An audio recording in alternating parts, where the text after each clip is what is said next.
Hey everybody, welcome to the Football Frenzy episode 8. As always, I'm Paul Valley, and with me as always is Adam Rothgeb. And What's going on? Ravens, 2 straight statement wins. They beat Seattle in Seattle. They come home against the greatest defense of all time. Bill Belichick led New England Patriots, and they laid the wood, 37-20. 10 of those points were because the Ravens fumbled deep in their own territory. Yes. You're looking at an utter domination by the Baltimore Ravens, led by Lamar Jackson, over the New England Patriots. Jackson, AFC Offensive Player of the Week for the second time this year, joins Deshaun Watson and Russell Wilson as the only two-time winners this year for that award. He also won it back in Week 1 for that performance, that 5-touchdown performance against the Dolphins. He was the best player on the field, bar none. Outplayed the GOAT, as people call him, Tom Brady. You and I disagree about him being the GOAT, but that's a story for another day. Yes. Lamar Jackson put the team on his back 2 weeks in a row, won this football game for him, and he firmly inserted himself in the MVP conversation. The Ravens offense came out and they had a game plan. Their game plan was, we're going to do what we do best. We're running the ball. Now, New England Patriots, you're going to try to stop us, but we're going to run this damn ball. And the Ravens offense, the offensive line, Patrick Ricard had a huge day blocking. Nick Boyle was huge blocking on the edge. I mean, just forced our will upon the defense that was supposed to be this special defense. And they could still fix some things and get back to some of what they did well at the beginning part of the season, but I never felt like they were completely ready to see this run game in Lamar Jackson. And Ingram, huge day. Lamar he made big plays when he needed to be. He didn't have that superb 20, 25-yard run. Still broke some ankles on some plays. He made people look foolish on the defensive side of the ball for the Patriots, and he made the big plays when he needed to, legs and arm. Like I said, Ingram, huge day, busted off a 58-yarder, set them up for their second touchdown in the first half. Just a complete wipe out of that defense, and made them look silly and unprepared, to be quite frank, to see that team come out and look the way they did against this team, knowing we're going to run the ball, and the Patriots had no answer for the Ravens in their run game. It's funny because I was at the game on Sunday. Arguably one of the best games I've ever been to. And I've been to a lot of Ravens games in my day. Used to have season tickets when I was a teenager. And my fiance and I went to the bathroom at the end of the first quarter. And I was saying to her, the Ravens are really running the ball down their throat, but I really want to see a big 40, 50-yard play. Yeah. First play of the second quarter. Boom. While I'm in the bathroom, nowhere near a TV, Mark Ingram breaks off a 58-yard That's why it happened. Yeah, exactly, because it's what I wanted, but they was like, nope, we're not going to let you see it. So, you mentioned Ingram had that big 115-yard day on 15 carries. Gus Edwards chipped in 27 yards and a touchdown on 7 carries. They just played their brand of football. Yeah. And the Patriots give up 210 rushing yards, over 200 yards rushing allowed by that defense for the first time in over 5 years. Yes. This is supposed to be, they're comparing them as better than the 85 Bears and the 2000 Ravens. And what were we all saying all year? They've played nobody. They have played nobody. And it's no, it's Bill Belichick, it's the Patriots. Well, they played somebody and they got their asses whooped. Yes, they did. Up and down the field. Brady couldn't get anything done. 30 of 46, 285 yards, a couple of touchdowns, but he also had that pick. And they had no answer for the Ravens offense or the Ravens defense. The defense came to play very well. They didn't get as much pressure up the middle as I would have liked to have seen them, get up the middle. But the Ravens did put some fairly good pressure on Brady most of the night. Only a couple of sacks, but 10 quarterback hits. Mm-hmm. And a couple of those quarterback hits were by big man Michael Pierce, who putting that 345 pounds into Brady a couple of times a game is going to wear and tear him throughout the course of the night.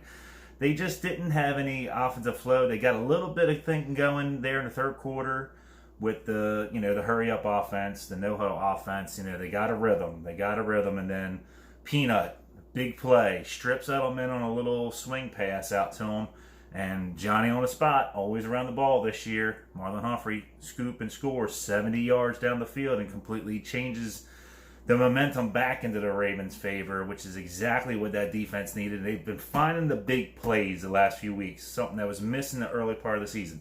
Big play here, big play there, and generally 9 times out of 10, it's Marlon Humphrey making that big play. Marlon Humphrey should be firmly in the Defensive Player of the Year conversation. He has the lowest completion percentage of all cornerbacks in the NFL. Yep. 3 of the last 4 games, he's made game-changing plays, whether it's an interception or a fumble. And really, the last 4 weeks, because he made that interception in the red zone against the Bengals. Yep. But he had that forced fumble and fumble recovery to seal the game against the Steelers. He had that interception in the red zone against the Bengals. He had the fumble recovery return for a touchdown against the Seahawks and the Patriots. First Raven in team history to return a defensive touchdown in back-to-back games. Yes. This is a guy, he's making his first Pro Bowl this year, and he should be a finalist for Defensive Player of the Year because he's having a phenomenal season. He definitely should be getting consideration, whether or not he does. I mean, he's not quite the household name that some other, you got a Joey Bosa out there in San Diego. People know him. Nick Bosa is a rookie. He's burst onto the scene. He's making big plays for an undefeated San Francisco team out there. Aaron Donald's always going to be in the discussion because of how disruptive he is at the defensive tackle position.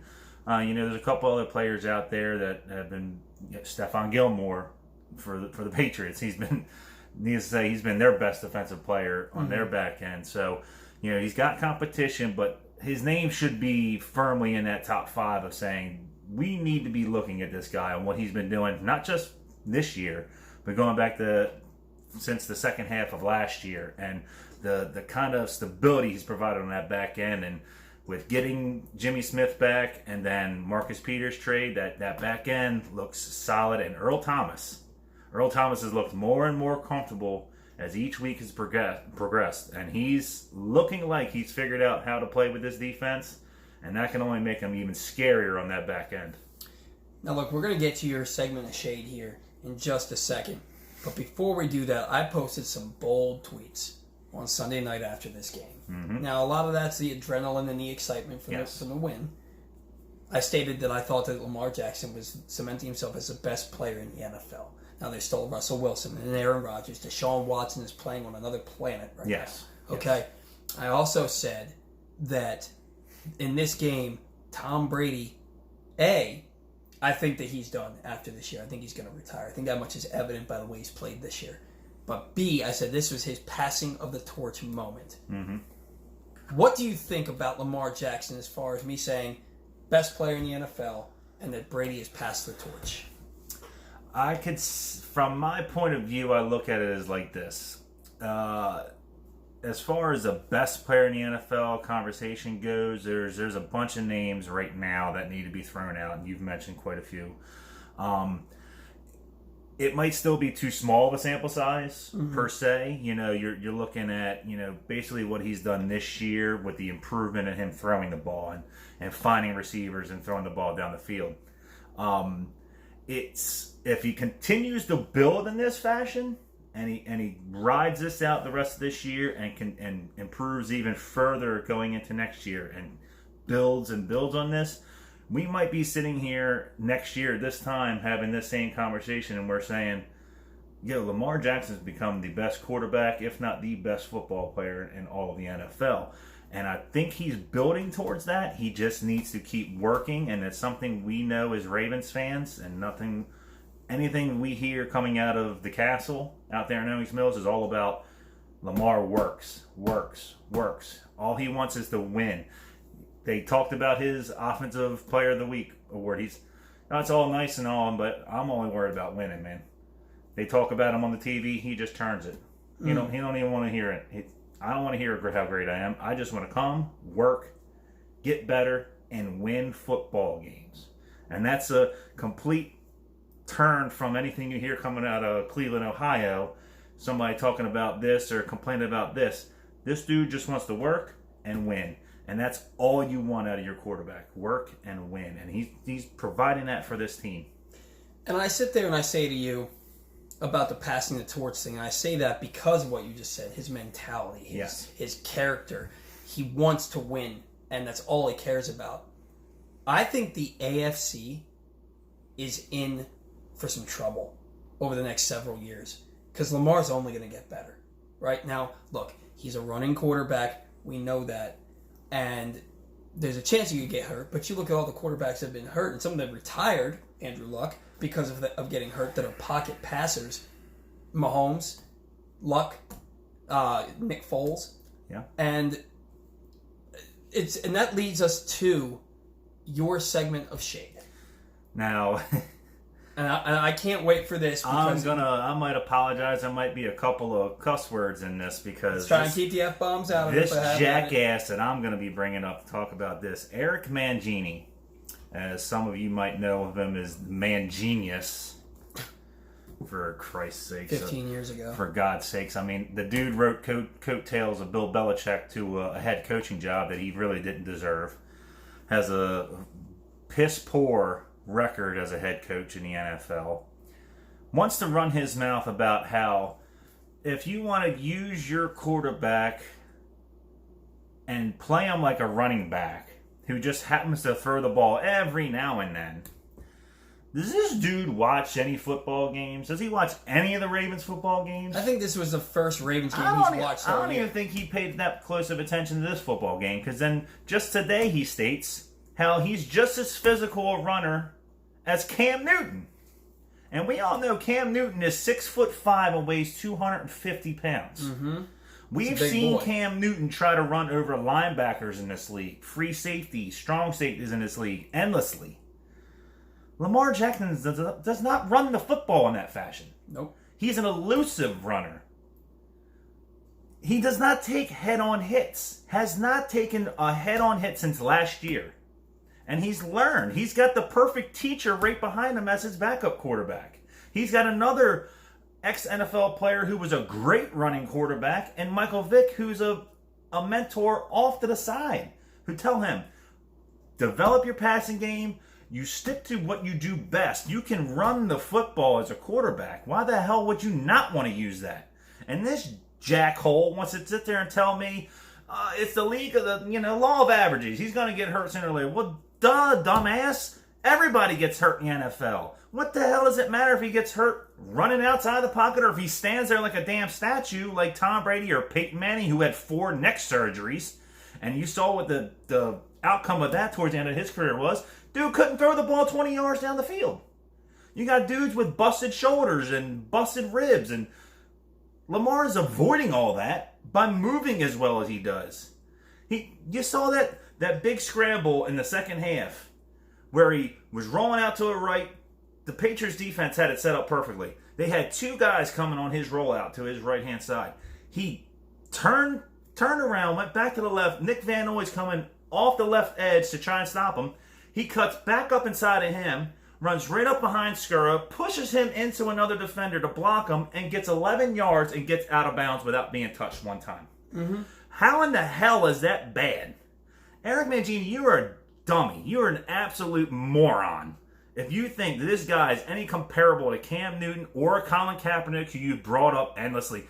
There's one thing I'll agree with him. This is not a revolutionary offense. We did see this in San Francisco. The difference is Lamar Jackson is a better player, better quarterback, better runner than Colin Kaepernick ever will be. He's more accurate in the pocket. Look at his numbers. Lamar Jackson in the pocket is a better passer than he is out of the pocket. Pure, blatant baseline numbers. Go check them out. There's no reason why to think this man cannot continue on the path he's going, develop his passing game, and still use his legs and be this Why'd you not want to have somebody who's this dangerous out of the pocket, running, and not use it? Don't use that. It's going to get you hurt. Seems like a pretty dumb idea to me, but, Mangini coached in the NFL, so I guess he knows a little bit more than I do. Well, he said there's a lot of young running quarterbacks in this league. There's not a lot of old running quarterbacks in this league, which, okay, fair point, but Steve Young. That's what I was going to say. Steve Young was a great running quarterback. Steve Young developed an accuracy as he got older because he knew he had to. And that's the same thing that Lamar can learn to do. But don't stop and stunt him from being able to use his greatest asset, which he has right now, which is running the football. He still makes great passes. He still makes great reads. He's not putting the ball in harm's way. He's doing what he needs to do. And to sit there and hold him off from that and tell him, don't do that because you're going to get hurt. Well, hell, dude, anytime you walk out of the house, you might get hurt. Does it stop me from leaving? Right. No. So it shouldn't stop Lamar from ever trying to run the ball when it provides his team with what he wants to do. Win football games. It's all this dude wants to do, and let him go win football games. I don't see anything wrong with it.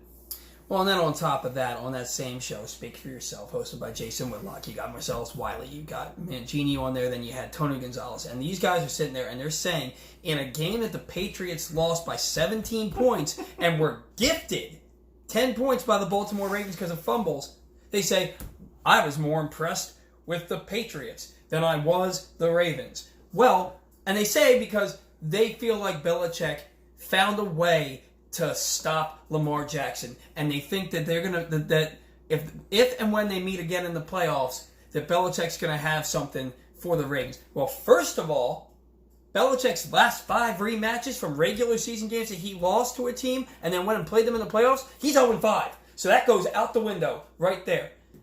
Secondly, they didn't stop jack squat. Nope. Because you get to the second half of that football game, and yeah, Lamar Jackson ran for like 24 yards on his last 10 carries or whatever.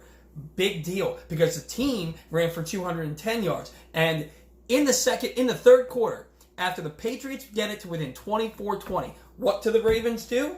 They rattle off a 14-play, 81-yard drive that takes up 8 minutes and 9 seconds off the clock. They score a touchdown. Then the Patriots get the ball back, and Tom Brady throws a freaking interception. The Ravens have the ball back, and what do? 14 plays, 65 yards, 9:35 off the clock, and they score a touchdown to seal the game. So, I'm sorry, what did they stop exactly? Because the Ravens had the ball for nearly 18 minutes, from the middle of the second quarter to the end of the game. They had 37 minutes of time of possession compared to the Patriots' 23. This wasn't a win. This was a massacre. Yeah. And we're more impressed because of what the Patriots could do later. Well, what did they do now? Nothing. They got embarrassed on national television, and they got exposed. It's baffling. I was shocked when I heard all that. And it was coming from a guy in Jason Whitlock who picked the Ravens to stomp the New England Patriots last week. And I'm sitting there saying to myself, I'm impressed with them because they'll make adjustments. So what the hell does that have anything to do with you being impressed with them on Sunday night? What is impressive about getting your rear end kicked on national television in front of the whole country watching? You may have slowed down Lamar, but that's because you let up 115 to Mark Ingram. Mm-hmm. Everything that Lamar did transpired in giving up 210 rushing yards, allowing us to have only 2 real possessions minus the kneel down, 2 possessions in the second half, and we had the ball for 17 plus minutes. 17 plus minutes with 2 possessions. That's unheard of. It's absolutely insane. Absolutely unheard of. We didn't have to do anything more. We didn't have to do anything else. And we gave them 10 friggin' points. If we don't fumble the ball those 2 times, guess what, Slim? It might be 45, 50 to 10. Who knows? You never know. But to tell me you're more impressed with a team who just got stomped by 17 points, who was undefeated coming into the game, and you're more impressed because you feel like they'll make adjustments? Yes, because the Ravens, they're not going to make any adjustments. Right, we're just going to keep doing the same shit over and over and over and over and over again. And sorry for the language. I apologize, but something like this is just irritating to hear somebody say something idiotic to say. They're more impressed with a loser because of the adjustments they will make. Because of something they're going to do down the road. Who says we even face them down the road? They may lose to the team they play before us in the playoffs if we both get there. Let's not. You really think this Patriots defense could stand up against Patrick Mahomes, a healthy Patrick Mahomes with Tyreek Hill and a solid running game going, and the way their defense is rolling? Because the New England Patriots offense is garbage. It's absolute garbage. They have Edelman, Tom Brady, and freaking Sanu. Sonny Michel is not living up to his end of the bargain. Their offensive line is in shambles. I don't trust them to do anything offensively. They've always been able to fall back on a little bit of an offensive play. Even last year when everything was going bad, they still had Gronkowski. They still had Josh Gordon at times. Where is that? That's not coming through the door.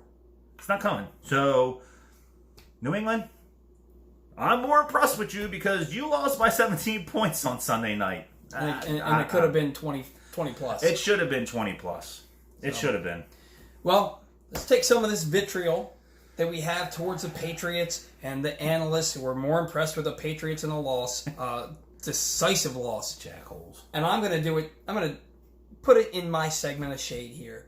That wasn't my segment of shade. That was his. My segment of shade is Boomer Esiason going on 105.7 The Fan and picking the Steelers to win this division. Oof. Ravens 6-2 headed to Cincinnati to play the Bengals, and Ryan Finley, the backup quarterback, making his first NFL start. Probably going to be 7-2 after this Sunday. And this guy is picking the Steelers, who have to play the Rams, then have a quick turnaround 4 days later playing the Browns in Cleveland. Yes. So that's 2 losses right there. And Cleveland's about to go on a run, but I'm going to get to that in a minute. Yeah. All right. Mason Rudolph is terrible. All right. Okay, let me rephrase. He's not good. He's mediocre at best. He's not winning games for them. He tried to lose games, like the game against the Dolphins when he kept turning the ball over, but the Dolphins are a laughing stock. They're so bad they couldn't do anything about it. And the Jets might be that much worse. They probably are. But you look at who the Steelers play.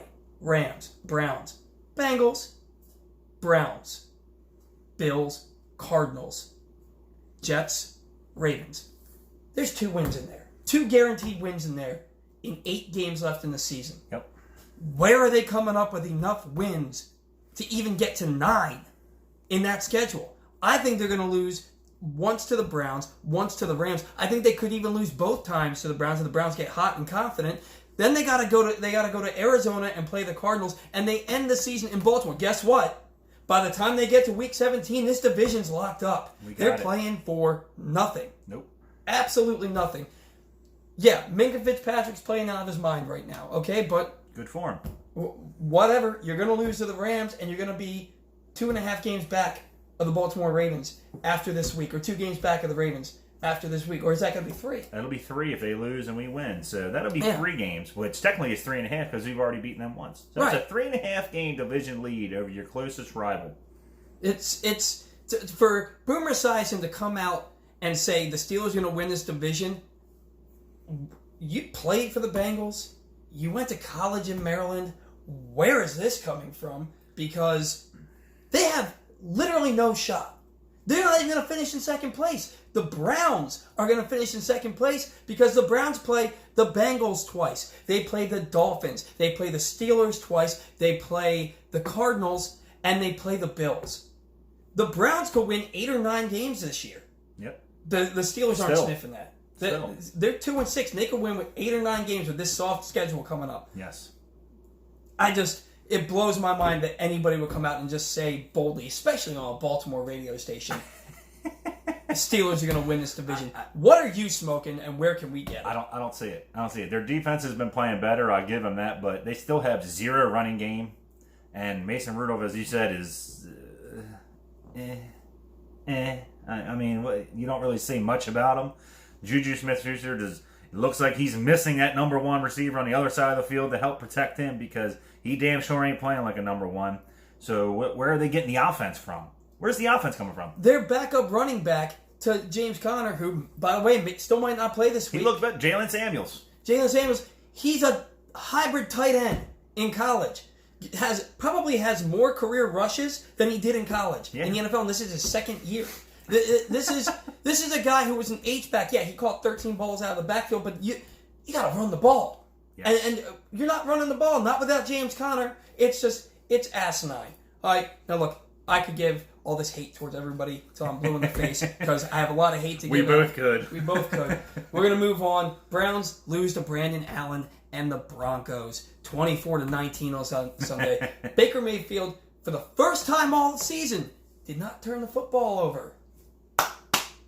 It's you're having a bad year when people are clapping for you for having your first game of the season in Week 9 without turning the football over.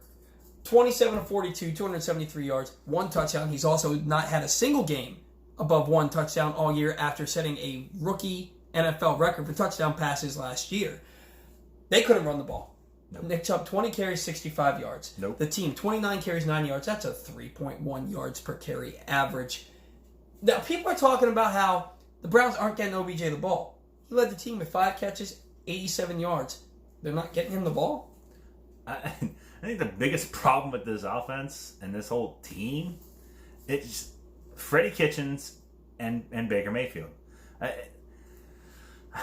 From a standpoint of where they come into games and how they're game planning, for one, OBJ is getting the ball enough in situations, but when it's in the red zone, when it's time to go score a touchdown, you know how many red zone targets Odell Beckham has this year? He's got 4. He's got 4 red zone targets in the entire season. You're talking about one of the best receivers in football, and you give him 4 targets. Not even 4 chances. You just give him 4 targets to catch a ball in the red zone, which is the most important area for an offense. That's where you're going to make your money. That's where you score your points.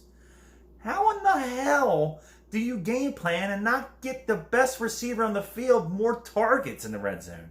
Dude should be getting at least 10 targets a game. I'm giving that. But Baker Mayfield is such a jackhole. He don't even know what the hell he wants to do with his freaking beard. He comes into the game before the game starts. He's got a beard. He goes in, comes out of the locker room. He's got a Fu Manchu. He stinks it up so damn bad, he shaves off the Fu Manchu to look like a damn mustache. Now he comes in looking like a damn Uncle Buck from 1985, standing at the podium like some hobo.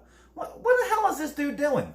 I don't get this guy. He's completely lost his way. He has 0 accuracy anymore. He doesn't know what the hell to do. Freddie Kitchens is completely lost. He's saying, I don't look at the stats. I don't look at anything they do.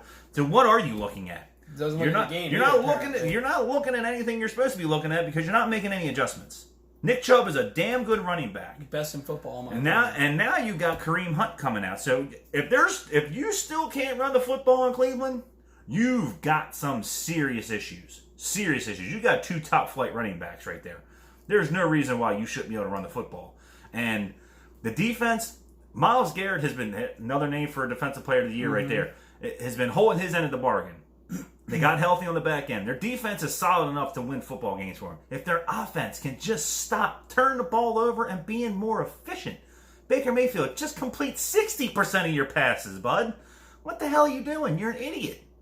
Stop worrying about what the hell you look like, what the refs did, how I'm dressing, what am I doing, where am I going to eat for dinner, what commercial am I shooting next weekend. Get back to football. You did fine last year. You should have built off that. You've looked like trash this year. This team can make a big run because they're playing garbage teams in the second half of the season. There's no reason why they can't get a little more confidence built up, but if they continue to go down this path, then it might be a one and done for old Freddie Kitchens there in Cleveland because this is not going well. Oh, I think Freddie Kitchens is done regardless. They are literally going to have to win out for him to keep his job. And I look at the Browns schedule. They play the Bills this week. They welcome the Bills into Cleveland this week. They're going to lose. The Bills are going to lose. The Browns are going to win that football game. I'm not a big believer in the Bills. I think they have a good defense. I think their offense is suspect. I think that Josh Allen one day is a world beater, and the next day he looks like Sam Darnold. And I always confuse those guys anyway. So, and then I think they're going to go on the Thursday Night Football, and I think they're going to beat the Steelers. You look at the Browns' schedule the rest of the way. The only game that I think they're actually going to lose is Week 16 against the Ravens. I think the Ravens got something for them. And I think that's the only game I am certain that they're going to lose. And they could win because they already beat them once. Yeah. They, like I said before, they play the Bengals twice. They play the Bills, the Dolphins, the Cardinals. This is a schedule that it's setting up nicely for the Browns to get themselves back. They may already be too far gone to get back into the playoff picture, but you could go into that week 16 game and the Browns could have 7 wins, and the next thing you know, they're knocking on the door for a wild card spot. It's very possible. I feel like the Bills are going to give them one hell of a run this weekend. The thing that I feel like with the Bills is that passing defense that they supply, if they can stop the run, which I know Cleveland's going to probably come out and try to be heavy on the run. If they can get Baker Mayfield to throw them a couple of balls and have a couple of short fields, it's going to be another long day for the Cleveland Browns, because I don't know if they have the confidence to even think about digging themselves out of this dark hole they dug for themselves, because how far behind they've gotten and the expectations, I think it's just completely weighed on everybody on this team to the point to where I don't know if they even want to try to get out of this hole right now. You saw the look on Baker Mayfield's face. The dude looks like a deer in headlights, and he has no idea how to get the hell out of the way. And they can do it. They have the talent to do it. I don't believe they're going to do it. I still think they get probably 7 wins. But I think the Bills still take care of business this Sunday against them. But if they happen to beat the Bills, that might be their springboard. That might be their jumping off point and saying, boom, we've got this. Right. And we beat a good team. We're feeling good about ourselves. Now, they beat a good team in the Ravens 4 weeks ago, but that was 4 losses ago. So who knows? And 4 Ravens wins ago. Who knows what'll happen between now and then with them? But because it's a coin flip for them anymore. I have no idea. I thought they were going to go out there and stomp the guts out of the Broncos. I thought the Broncos had a good chance to keep it kind of close defensively, but I did not expect this out of a guy making his first NFL start against that Browns defense. Right. That was shocking to me, and we see it every week. It doesn't matter how much talent you got. It matters how much you want to win the game. And the Broncos showed they wanted it more than the Browns. I don't think the Browns want it anymore this year. Well, the Browns better want it against the Bills, or their season's done. Yep. I give them an outside chance right now, but if they lose to the Bills, they can't go back 2-7. The season's done. Yep. But I think it's going to be their jumping off point. I think that they're going to get a win, get some confidence, and go on and beat the Steelers on Thursday Night Football. Playoff push. First time we're talking about teams outside of the AFC North. We got the Colts playing the Dolphins. That's a win. Colts should keep pace. Yes. Jacoby Brissett. So you're not certain that he's going to play because he has that sprained MCL. They still hope that he can play, but even without him playing, don't play him. That they're playing the Dolphins. The Colts defense alone could win that game against the Dolphins. All right, so they're gonna win. They're gonna keep pace. You look at the Chiefs. They get Mahomes back to play the Titans. Titans are 4-5 right now. Chiefs are 6-3. Yes. So it's one of those games where the Chiefs are on the outside looking in as far as a home playoff. They'll get a home playoff game, but as far as a first round bye, at the beginning of the year, it was Patriots Chiefs first round bye. Now the Ravens sit firmly in that number 2 spot right now. You don't know who the Titans are, right? Ryan Tannehill's come in and quietly put together back-to-back 300-yard games since taking over as a starter. He's got them playing well. Their defense is pretty solid. But they're no match for the Chiefs, right? No. Not the Chiefs. Mahomes. The Chiefs come back. The only thing I worry about with the Chiefs is you've seen their defense take a turn because Matt Moore playing, and I think the defense realized, we don't have Patrick Mahomes going to come out there and sling some magical wand and make everything go away even if we mess up. The defense has played really well. They've gotten a lot of pressure on the quarterbacks. They've been stopping the run. Do they continue to do that while Mahomes is back? Because if they do, it's a much more dangerous team. But even if they don't, Mahomes by himself with Tyreek Hill and Mecole Hardman and Damian Williams and all those cats, Watkins. Travis Kelce, all those cats, they stay healthy over there. You're not stopping out. The Titans are Jekyll and Hyde, and they're about ready for one of their Jekyll moments right now. They're going to go up the creek like they always do, and Kansas City's going to lay the wood to them with Patrick Mahomes coming back. All I will say about that is that Derrick Henry is a bad He is. man. He is a very good He is a running back. linebacker playing running back. He's damn near a lineman. I don't know that they're going to be able to stop him running the ball. But Mahomes, I think he's only played 2 games with Tyreek Hill all year before he got hurt. Hill started the year hurt, and Mahomes then got hurt right after he came back. So, but that dynamic is too much to contend with. So we'll see what goes on there. And then surprisingly, Thursday night football, Chargers and Raiders. Coming back to life. Chargers, a big win, 26-11 over the Packers. The Raiders are out there playing football, man. They're 4-4. They beat the Bears. Who did they beat last week? Oh, Jesus. The Raiders just beat the... What's it that they just beat? Good Lord. I'm completely drawing a blank on that one. My apologies. We're both so I'm fired so up amped about up everything else going on. I completely forgot who the damn Raiders beat last week. But the Raiders... I got it for you. Raiders playing the Chargers. Chargers, Melvin Gordon with 2 rushing touchdowns, 20 carries, 80 yards in that game. They beat the Lions, by the way. The Lions. A lot of people were saying the Lions are a very good football team.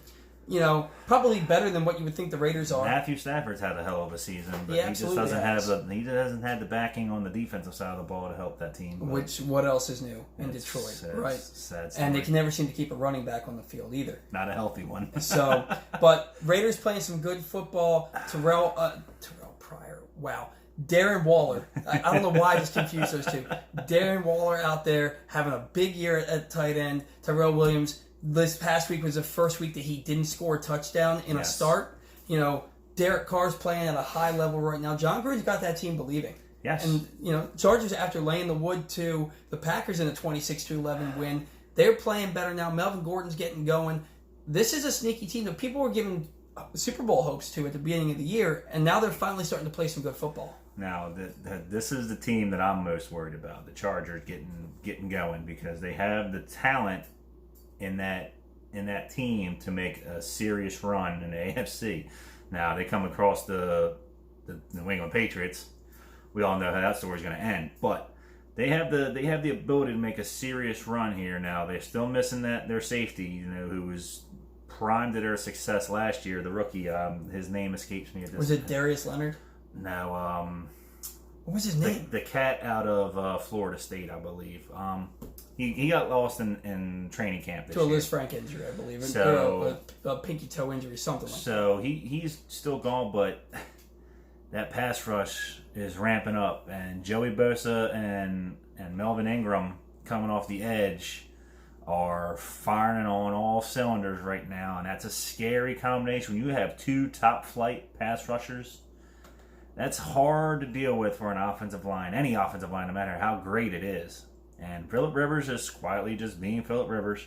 He's still got Melvin Gordon. He's got Austin Eckler there. He's got Hunter Henry having a really good season this year.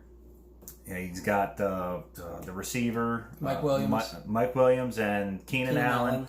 2 top-flight receivers. It's a dangerous offense. They can make some serious moves. It's going to be a hell of a game tomorrow night. I'm looking forward to sitting down and watching this because it's 2 teams who you really expected a whole hell of a lot out of, and the other one you're like, we'll see what happens next year or the year after that with all the draft picks they've secured. But they've quietly put themselves in a position to fight for a wild card spot, and that's all you could ask for at this juncture in the season. You're 4-4 and you got a chance.